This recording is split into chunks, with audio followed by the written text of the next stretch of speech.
Feeling overwhelmed by the idea of making it in America?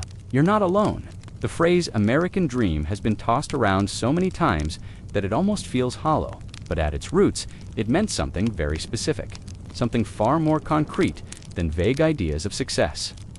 To really understand how it began, we have to go back centuries, to the very first generations of people who risked everything to cross the Atlantic.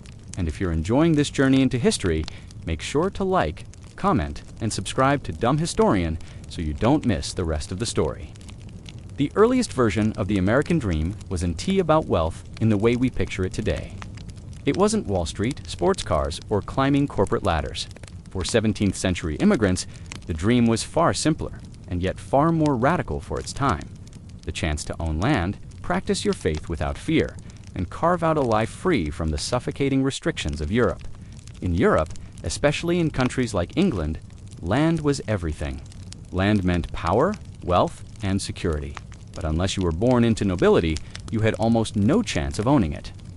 The vast majority of people worked as tenant farmers or laborers on land they didn't own, bound by contracts, rents, and hierarchies that kept them locked in place. If you wanted a better life, if you wanted to be more than what you were born into, Europe gave you little to no chance. Your station was fixed, and your children's station would be too. Now, imagine hearing stories of a continent across the ocean where vast tracts of fertile land were available, where the rigid class systems of the Old World didn't apply in the same way. For the poor farmer in England or the religious dissenter in Germany, that idea was electrifying. The New World offered something Europe couldn't, the possibility of breaking free.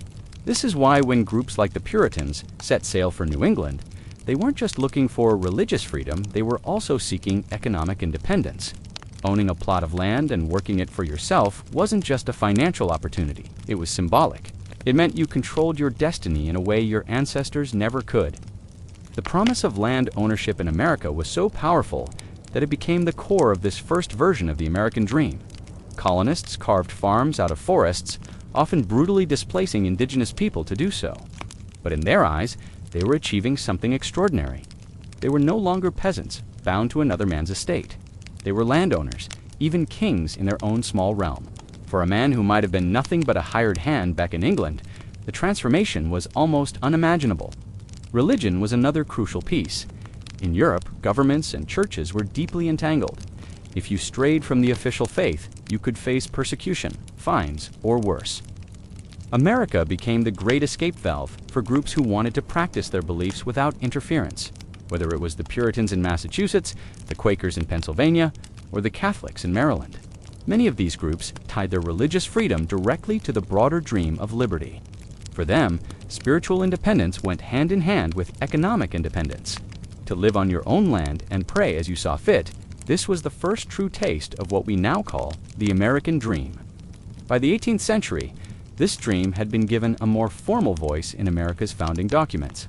The Declaration of Independence, written in 1776, declared that all men are created equal and endowed with unalienable rights, including life, liberty, and the pursuit of happiness. The wording might sound lofty, but for the people of the time, it connected directly to that vision of independence. To live free of kings, free of aristocrats, free of priests dictating your conscience. That was the cause. The Constitution, ratified a decade later, solidified these ideas into a framework of self-government. The dream wasn't just about surviving in the wilderness anymore. It was about building a nation where liberty and opportunity were the guiding principles. Of course, the reality was far more complicated. Not everyone shared equally in this dream. Enslaved Africans, brought to the colonies against their will, were excluded entirely. Women were denied property rights and political power.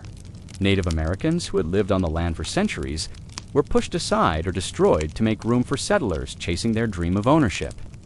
For every immigrant family who saw America as a land of opportunity, there were others for whom it became a land of dispossession. The dream was selective, but that didn't make it any less powerful for those who could grasp it. To see how radical the idea was at the time, put yourself in the shoes of a young man in England around 1700. Back home, your life is mapped out for you.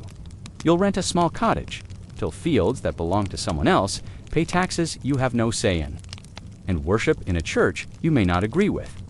Your children will do the same, and their children after them. But if you set sail for America, endure the voyage and survive the hardships of disease, cold winters, and isolation. You might own 50 acres of your own land. 50 acres that you can farm, sell, pass on to your children. That possibility was electrifying. The American colonies advertised this promise aggressively. Pamphlets and letters sent back to Europe painted glowing pictures of abundance. There were stories of fertile soil, endless forests, and rivers teeming with fish. It was propaganda, of course, but it worked. Tens of thousands crossed the ocean, chasing the promise of land and liberty. For them, America wasn't just a new place.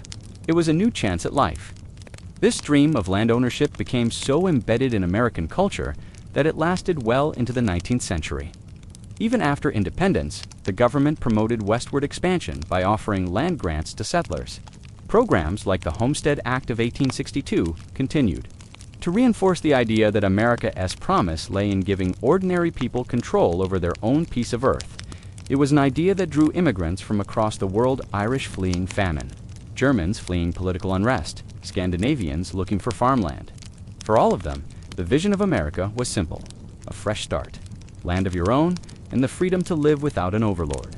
The irony, of course, is that while immigrants saw America as a land of open opportunity, the actual land was taken by force, either through war, broken treaties, or outright theft from indigenous peoples. The American dream, from its very beginning, carried this contradiction: a story of freedom and opportunity for some, built on the suffering of others. But for those who benefited, it was real enough to inspire sacrifice and risk everything for so.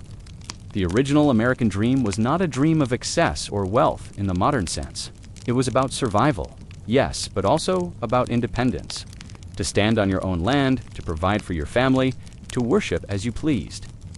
To live without bowing to kings or priests, this was revolutionary.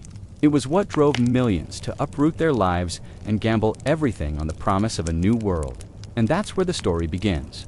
Not with skyscrapers or Silicon Valley, but with the humble plot of land that promised freedom. From this seed, the dream would grow, evolve, and eventually transform into something much larger, something more complicated and often more elusive. But at the start, it was simple and powerful enough to change the course of history forever. The Industrial Revolution transformed the meaning of the American dream in ways that few could have predicted. Where once it was about owning a plot of land, tilling the soil, and finding independence in the rhythm of agriculture, the dream shifted toward factories, wages, and accumulation. Cities became the new frontier, and the measure of success was no longer tied to the earth beneath your feet, but to the possessions you could acquire and the wealth you could build. For millions, the farm gave way to the factory, and with it came a new version of aspiration, one built not on the soil, but on smoke, steel, and sweat. The 19th century was the breaking point. Industrialization took hold in both America and Europe, but in America, it promised something different. Instead of being chained to an endless cycle of subsistence farming, workers saw an opportunity to earn wages in the cities. A steady paycheck, even if it meant grueling hours, seemed like a way out of poverty. For immigrant families arriving in New York, Chicago, or Pittsburgh, the farm wasn't an option anymore. The American dream began to redefine itself in the shadow of factories, railroads, and steel mills. This shift didn't happen all at once, but it was dramatic. By the mid-1800s, America's expanding cities were magnets for labor. Men, women, and even children crowded into factories, working under conditions that would shock us today. 12-hour shifts, 6 days a week, in air choked with coal dust or chemicals. Safety was often an afterthought, and injuries were common. Yet for those who had escaped famine in Ireland or political repression in Germany, even this harsh reality looked better than starvation or oppression back home. The dream had become survival through labor, with the hope that hard work might eventually lift a family to something better. The old vision of owning land didn't disappear entirely, but it was increasingly out of reach for new arrivals. Most immigrants didn't step off the boat and head west to farm. Instead, they settled in industrial centers where jobs were available. Entire neighborhoods grew around textile mills, slaughterhouses, and steel foundries. In these crowded tenements, the dream changed shape. Success was not measured by how many acres you owned, but by how secure your wages were, how nice your rented flat was, and eventually what possessions you could afford. This was also the age of consumerism's birth. Factories didn't just produce goods, they created new desires. For the first time, ordinary people could dream of buying things that had once been luxuries: mass-produced clothing, watches, furniture, and even household gadgets. Owning these things became proof that you were moving upward, proof that your hard work was paying off. The American dream started to tie itself to accumulation, visible signs that you had escaped the lowest rungs of society. The stories of the time reflect this new ideal. Authors like Horatio Alger popularized the so-called rags-to-riches tale.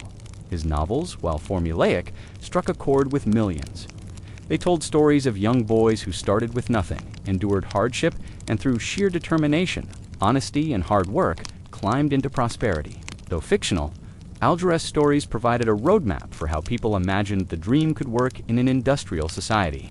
It wasn't about inheriting wealth or owning land, it was about seizing opportunity, proving your worth in the city, and rising through perseverance. But this vision was often more myth than reality. The vast majority of factory workers never rose to wealth. They remained in cramped apartments, barely surviving from one paycheck to the next.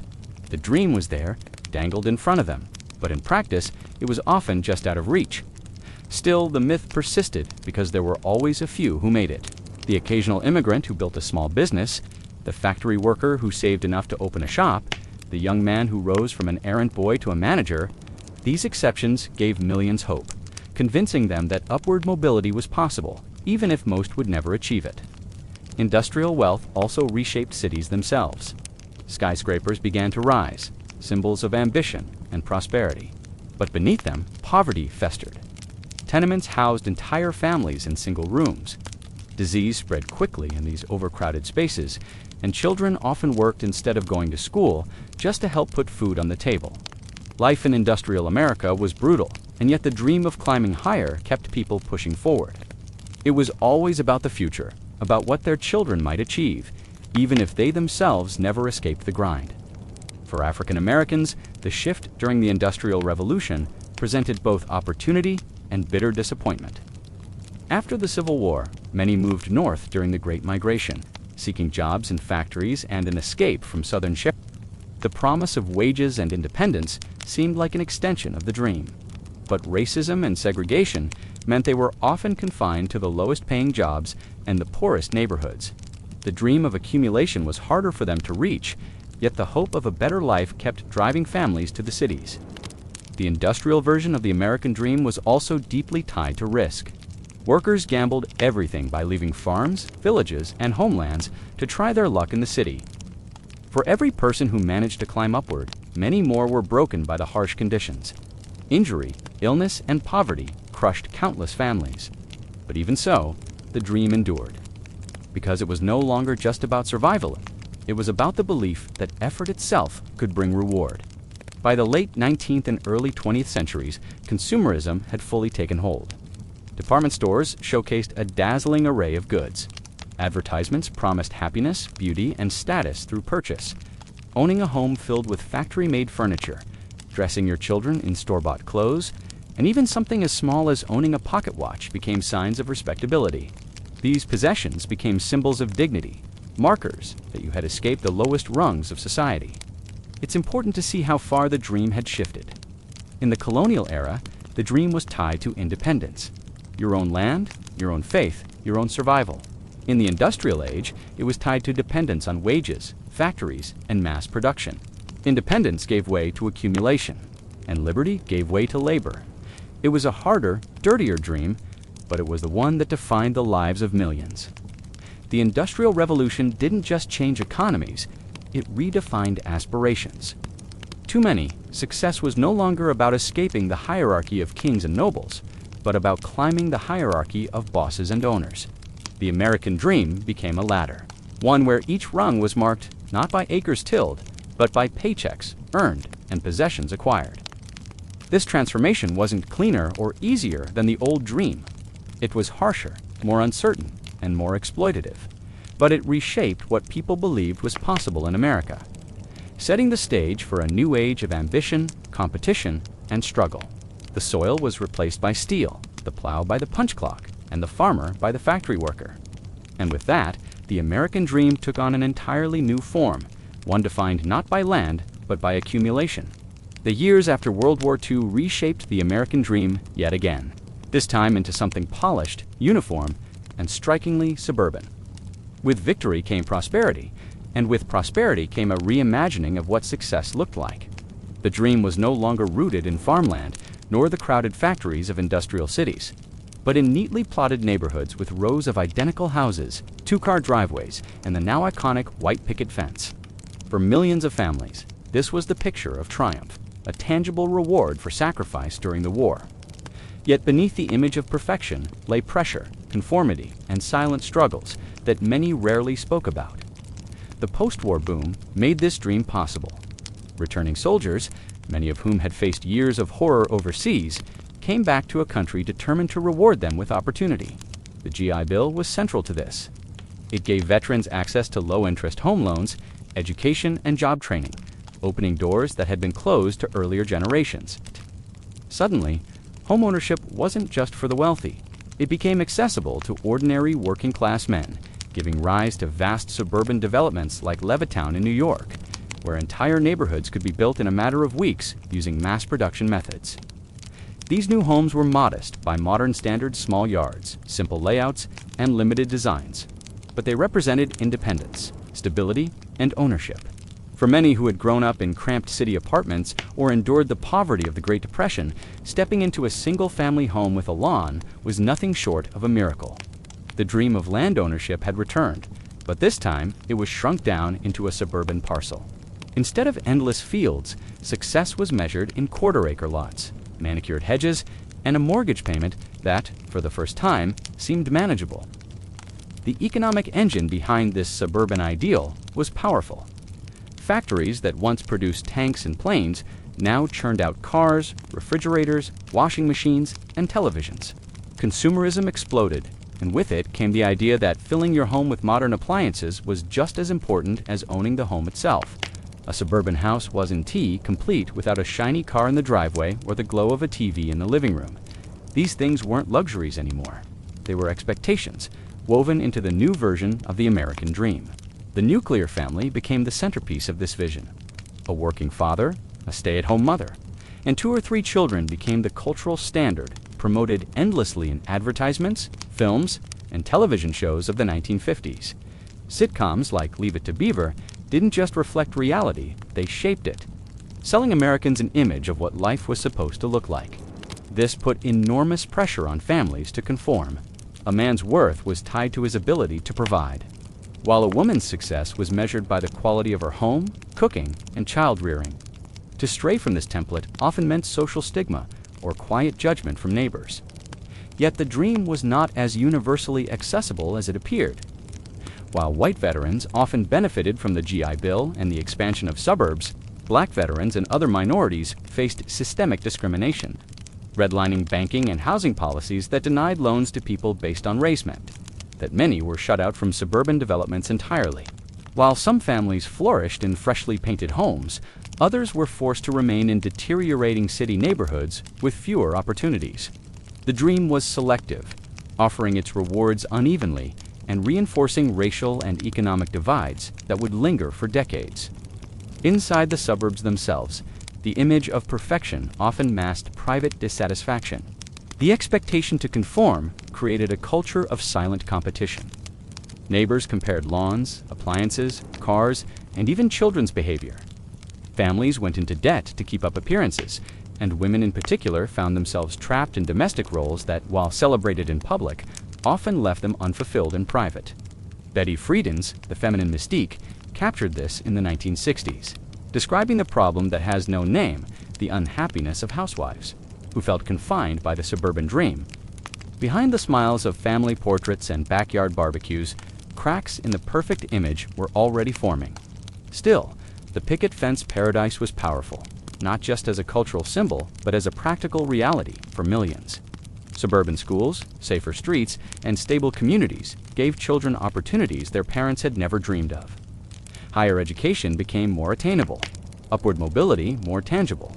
Families who had known the despair of the Depression and the devastation of war finally had stability. For many, this was enough to outweigh the flaws. The suburban dream became the dominant narrative of American success, celebrated both domestically and internationally as proof of prosperity. Television and advertising pushed the dream into every corner of society. Companies marketed products not just as items, but as essential pieces of suburban life. A washing machine wasn't just a machine, it was freedom from drudgery, proof that you were living the modern dream. Cars weren't just transportation, they were status symbols, rolling declarations of success. Even the simplest purchase was loaded with meaning, reinforcing the idea that material abundance was the ultimate measure of achievement. This cultural shift also reshaped gender roles in lasting ways. Men were expected to be breadwinners, their identity tied to work and financial success. Women were expected to be homemakers, their identity tied to domestic perfection. Children were raised in the midst of this ideal, expected to grow up and repeat the cycle. While it created stability, it also limited individuality, pushing families into a mold that didn't fit everyone. Those who couldn't or wouldn't conform often felt alienated, left behind by a dream that claimed to be universal but demanded uniformity. It's important to see the suburban dream for what it was, both a triumph and a trap. On one hand, it gave millions of families their first real taste of prosperity, safety, and ownership. On the other, it narrowed the meaning of success into a rigid formula of house, car, and family, leaving little room for deviation. The American dream had become standardized, mass-produced, just like the houses in Levittown, promising equality but delivering it unevenly, and demanding conformity in exchange for acceptance.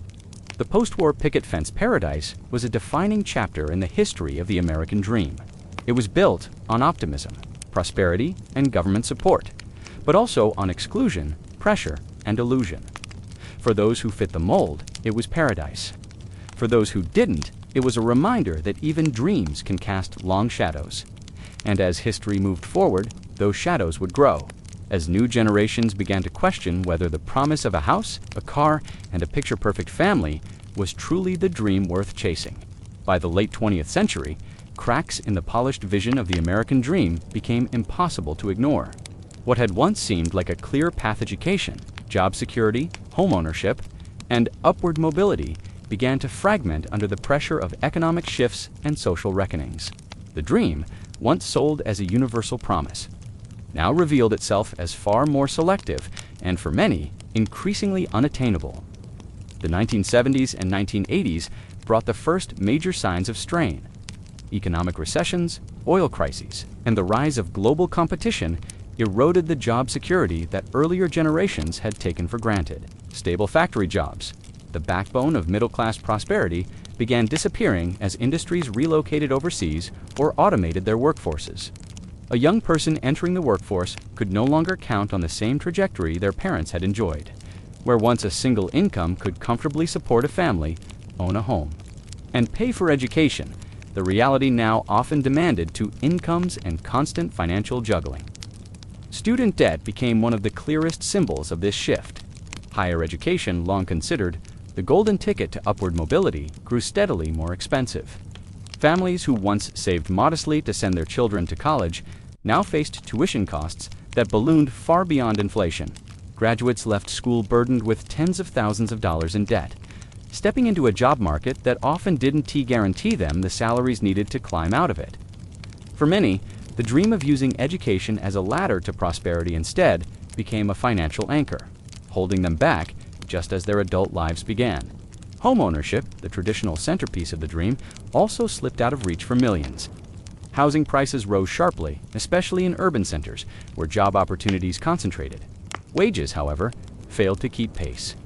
While their parents may have bought their first homes in their 20s or early 30s, younger generations often found themselves renting into middle age, unable to save enough for a down payment, even when they managed to secure a mortgage. Rising property taxes and the costs of upkeep made homeownership feel more like a burden than a reward.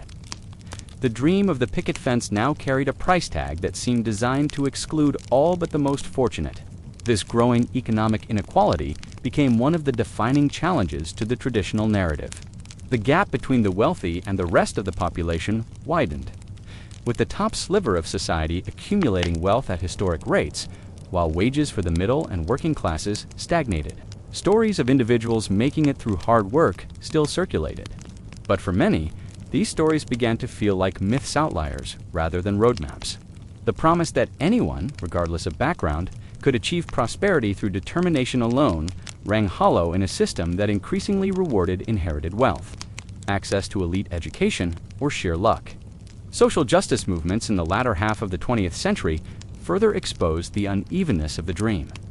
Civil rights activists highlighted how black families had been systematically excluded from opportunities like suburban homeownership through practices such as redlining and discriminatory lending.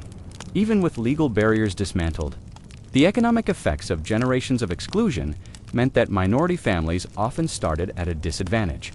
The wealth gap between white and black households persisted, limiting the ability of marginalized groups to fully participate in what was supposed to be a shared national promise. Women, too, began to challenge the gendered expectations embedded in the suburban ideal. The feminist movement pointed out how the dream's emphasis on domesticity had confined women to roles that left little room for independence or ambition outside the home. As more women entered the workforce, they confronted both opportunity and inequality-finding careers, but often at lower pay and with fewer chances for advancement compared to men. The dream had promised family stability, but for many women, it demanded the sacrifice of personal fulfillment and equal opportunity. Immigrants who had once seen America as a land of boundless opportunity also faced a more complicated reality. While some found success and stability, others encountered barriers ranging from language and cultural differences to outright discrimination. Many worked in low-paying jobs with little chance for advancement, contributing to the economy while remaining locked out of the dream's most celebrated symbols, like homeownership or financial independence. The very groups who had fueled America's growth through labor and resilience often found themselves marginalized in the narrative of prosperity. By the close of the 20th century, the dream had splintered into competing versions, each reflecting the struggles of different groups. For some, it still meant the classic formula of house, family, and stability. For others, it shifted toward individual fulfillment, education, or the pursuit of experiences over material possessions. Yet even as definitions multiplied, one truth became clear. The dream no longer functioned as a single, universal path. Critics began to ask difficult questions. Was the American dream ever truly attainable for all, or was it always a selective promise designed to favor certain groups? Was hard work enough, or had systemic barriers always tilted the playing field? Books, films, and public debates wrestled with these questions, exposing a growing unease with the traditional story. What had once been a unifying ideal increasingly became a contested one, with some holding on to its classic form and others demanding a new vision entirely. The cracks in the dream were not only economic and social, but also psychological. The relentless pressure to achieve, whether measured in income, possessions, or social status, created a culture of stress and disillusionment. People worked longer hours, often sacrificing health and family time, yet still felt they were falling behind. The supposed reward for hard work seemed always just out of reach, an illusion that moved further away no matter how fast one chased it. The fracturing of the dream did not erase its power, but it made clear that the old narratives could no longer contain the full reality of American life. The dream had become a paradox, still deeply desired, still central to the nation's identity, but increasingly elusive, unequal, and contested. Where once it had promised a straightforward path to prosperity, it now stood as both an aspiration and a critique, a reminder of what was possible, and of how far short the reality often fell. This period of questioning did not mark the end of the dream, but it did mark the end of its innocence.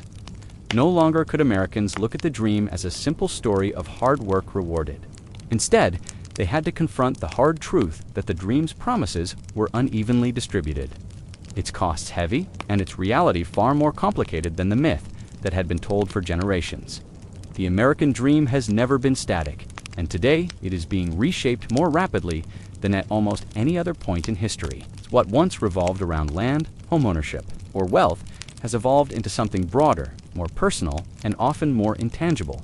For many, the dream no longer centers on accumulating possessions or reaching fixed milestones, but on building a life of meaning, balance, and independence. This reinvention is not a rejection of the past, but an adaptation. a way of keeping the ideal alive in a world that looks very different from the one in which it was first imagined. One of the most striking changes has come from the rise of the gig economy and remote work. Traditional careers once promised stability through long-term employment, pensions, and steady progression, but that model has crumbled for much of the population. Instead, people are creating patchwork livelihoods, stringing together freelance work, side hustles, and contract jobs. At first glance, this shift might seem like a sign of instability, but for many, it represents freedom, no longer bound to a rigid 9-to-5 schedule or a single employer. Workers can prioritize flexibility, choosing projects that align with their passions or lifestyles. For someone who wants to travel, care for family, or pursue creative ambitions, this new model can offer a kind of independence that the old version of the dream never allowed. Remote work has also redefined where the dream can be pursued. In the past, economic opportunity was tied to location. You had to live near factories, offices, or bustling cities if you wanted to thrive. Today, a person in a small town can work for a company headquartered halfway across the globe, often without leaving their home. This has begun to break down long-standing barriers between urban and rural opportunity, though it has also highlighted issues of digital access. The new American dream increasingly depends on reliable technology and connectivity, making access to high-speed internet just as important as land ownership once was in defining who can participate. In the promise of prosperity, another defining feature of the modern reinvention is a shift in values from material accumulation to personal fulfillment. For earlier generations, success was measured by visible symbols: the house, the car, the appliances, the retirement savings. Today, those markers still matter to some. But younger generations are often more interested in experiences than possessions. Traveling, building relationships, and pursuing meaningful work carry more weight than filling a garage with expensive items. This change reflects not only shifting tastes, but also a recognition that material wealth does not guarantee happiness. In a society that once prized endless accumulation, the modern dream emphasizes quality of life over sheer quantity of goods. The social impact of one's choices has also entered the equation. Many now see success not just as a personal achievement, but as something tied to a broader sense of responsibility. Sustainability, for example, has become central to the modern dream. Owning the largest house or driving the most powerful car no longer holds the same universal appeal, especially when people are increasingly aware of environmental consequences. Instead, building a life that leaves a smaller footprint through renewable energy, ethical consumption, or community engagement has become a source of pride. The dream is not just about personal gain, but about contributing to a world where others can thrive too. Community itself plays a more important role in today's vision. The suburban dream of the mid-20th century often emphasized privacy, separation, and independence from neighbors. By contrast, many now value connection, whether through local initiatives, online communities, or collaborative projects. For some, this means participating in neighborhood gardens or co-housing arrangements. For others, it's about forming digital networks of support and opportunity.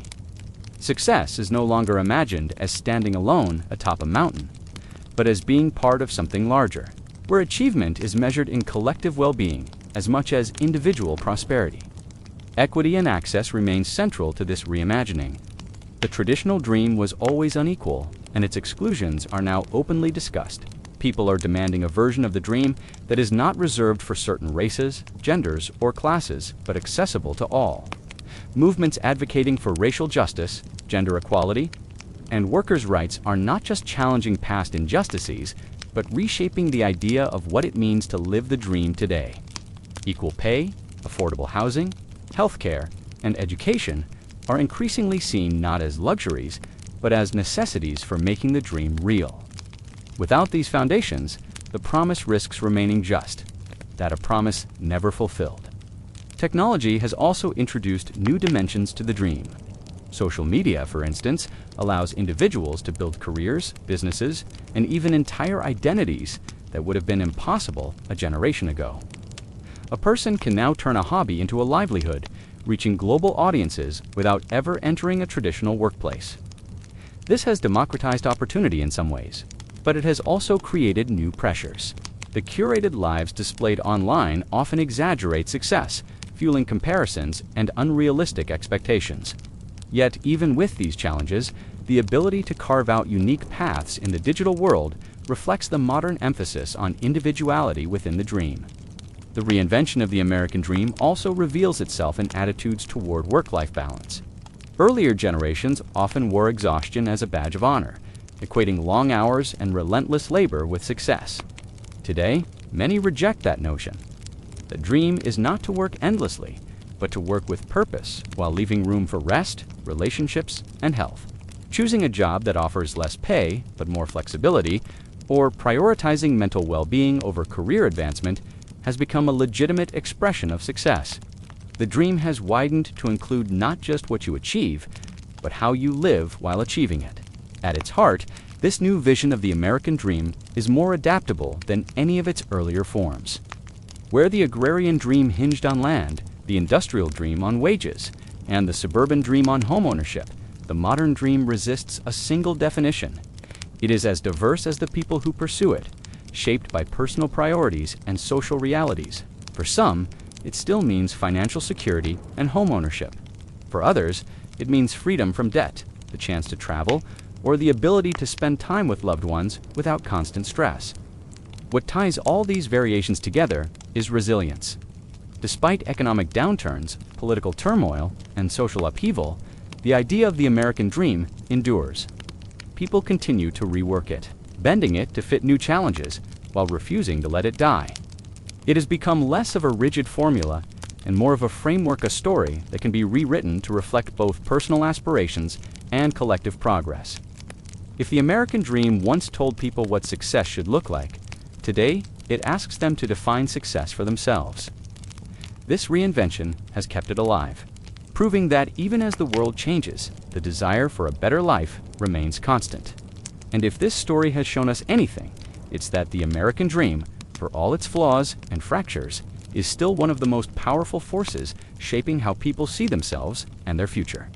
So if you want to keep exploring history's myths, mistakes, and transformations, make sure to like, comment, and subscribe to Dumb Historian, because the story of the past is never finished, and the dream, just like history itself, keeps evolving.